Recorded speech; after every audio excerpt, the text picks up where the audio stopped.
What's going on, you guys? Shiraz Ahmed here with another video. Today we're going to be talking all about Michael Jackson and his estate planning, use of trust, and what we can actually learn from the things that he planned well and also from the mistakes that he made. So stay tuned.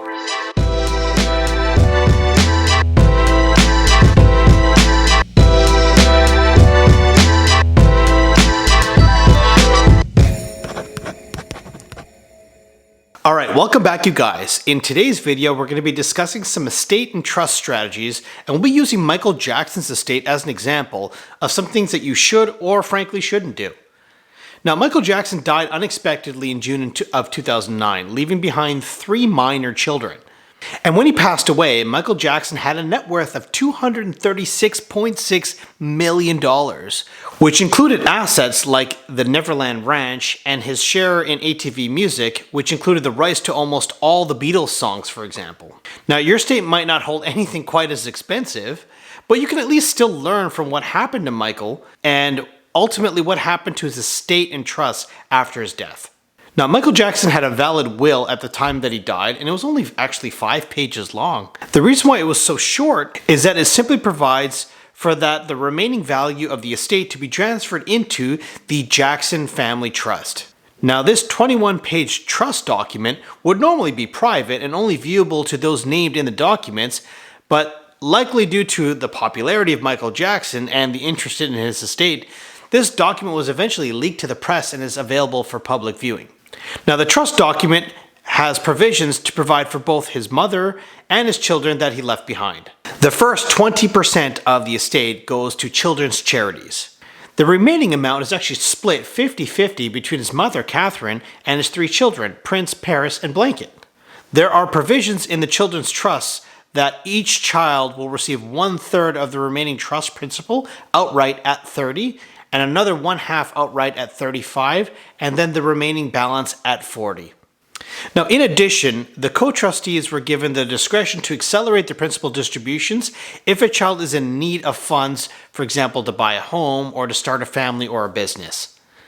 Now, this means until they're age 30, they will need to convince the trustees, who were chosen by Michael Jackson before he passed, that the funds are needed to provide for the children's reasonable care, support, maintenance, or education. There are no such provisions set up for the trust for its mother's portion. This means that the trustees will have complete discretion on how these funds are handled and paid out to Catherine, though the trust funds are meant to provide for her care and support and maintenance and comfort and well-being.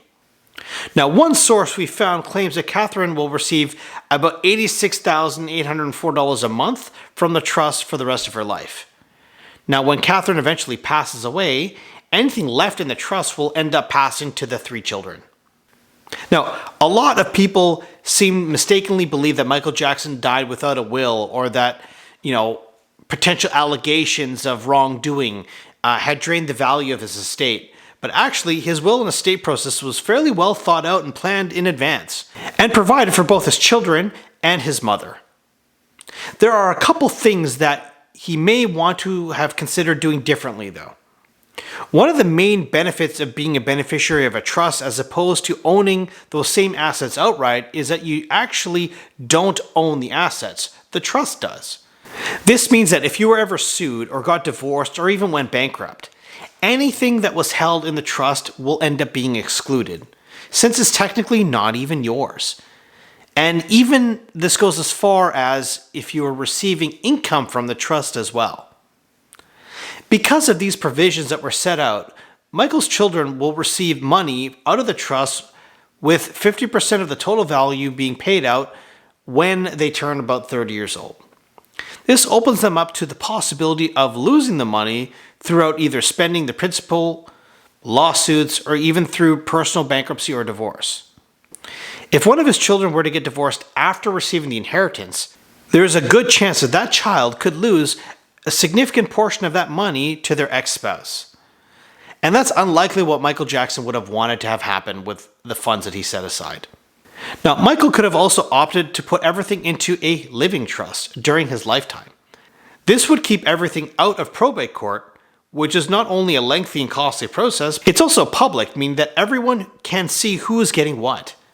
That being said, given Michael's extreme fame and public interest surrounding his estate, the private trust documents were leaked in the end anyhow. So it really didn't matter that much that he was trying to keep everything so private. Now, we can only assume that based on the fact that he updated both his will and trust documents several times before he ended up passing, that he was well informed and advised of all of his options before his death. He also named trustees and executors who he had a very long working relationship. So we can assume that he trusted these people as they would be personally responsible for taking care of his mother and children after he was gone. So, thanks for taking the time to watch yet another video. If you made it all the way to the end, I really appreciate you guys sticking around. Please consider hitting that like and subscribe button, as it really does help out the channel.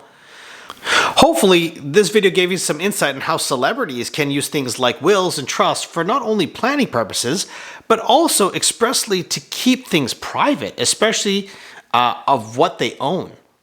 Your estate may not be worth hundreds of millions of dollars, but you can use some of these same principles when you're thinking about your own estate and your own planning. It's important to speak to somebody who knows the unique rules where you live, as these rules can vary greatly from place to place. So as always, please stay safe out there, you guys, and we'll talk to you soon. Bye for now.